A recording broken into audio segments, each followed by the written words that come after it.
സഹോദരി, നിനക്ക് സ്വർഗരാജ്യത്തിൽ സീറ്റുണ്ട്.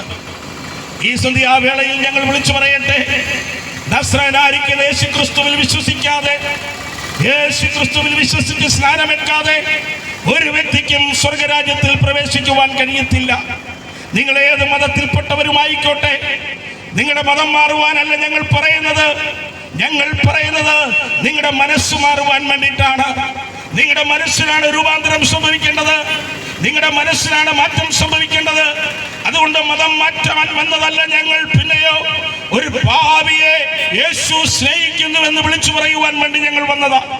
നിങ്ങൾ ഇന്ന് ഈ സന്ധ്യാവേളയിൽ യേശുവിന്റെ വചനം കേൾക്കുമ്പോൾ എനിക്കും നിങ്ങൾക്കും വേണ്ടി 2025 വർഷങ്ങൾക്ക് മുമ്പ് ഈ ഉലകത്തിൽ ജനിച്ച് മരിച്ചടക്കപ്പെട്ട് ഉയർത്തെഴുന്നേറ്റ ഏകസത്യ ദൈവമാകുന്നു കർത്താവായിരിക്കുന്ന യേശു ക്രിസ്തു. അതുകൊണ്ട് പ്രിയ, ഞങ്ങളെ കേൾക്കുന്ന മാന്യമിത്രമേ, മനുഷ്യന്റെ പാപത്തിന് പരിഹാരം വരുത്തുവാനാണ് ക്രിസ്തു ഈ ലോകത്തിലേക്ക് വന്നത്. ഇന്ന് ഈ സന്ധ്യാവേളയിൽ ഞങ്ങൾ നിങ്ങളോട് പറയുകയാണ്, മറ്റൊരുത്തനും രക്ഷയില്ല. ഈ ലോകത്തിൽ രക്ഷിക്കപ്പെടുവാൻ യേശുവല്ലാതെ മറ്റൊരു നാമമില്ല. ഈ ലോകത്തിൽ യേശുവല്ലാതെ മറ്റൊരു നാമം മനുഷ്യനെ രക്ഷയിലേക്ക് നടത്തത്തില്ല. നിങ്ങൾ എത്ര ഉന്നതനായാലും, നിങ്ങൾ എത്ര ധനികനായാലും, യേശുവിനെ കൂടാതെ നിങ്ങൾ ഈ ഉലകത്തിൽ മരിച്ചുപോയാൽ നിശ്ചയമായിട്ടും നിങ്ങളുടെ ആത്മാവ് നരകത്തിലേക്ക് പോകും. എന്നാൽ നരകത്തിലേക്ക് പോകാതിരിക്കുവാൻ ദൈവം സൃഷ്ടിച്ച മനുഷ്യനെ അവൻ സ്നേഹിച്ചുകൊണ്ട് അവൻ ഈ ലോകത്തിലേക്ക് ഇറങ്ങി വന്ന് ഞാനും നിങ്ങളും മരിക്കേണ്ട സ്ഥാനത്ത് നിങ്ങളെ സ്നേഹിച്ചുകൊണ്ട് കാൽവരിയുടെ കുലമരത്തിൽ അവൻ മരിക്കുവാൻ തയ്യാറായി. ഈ സന്ധ്യാവേളയിൽ ഞാൻ പറയട്ടെ, അവന്റെ രക്തം സകല പാപവും പോക്കി മനുഷ്യനെ രക്ഷിക്കുകയാണ്.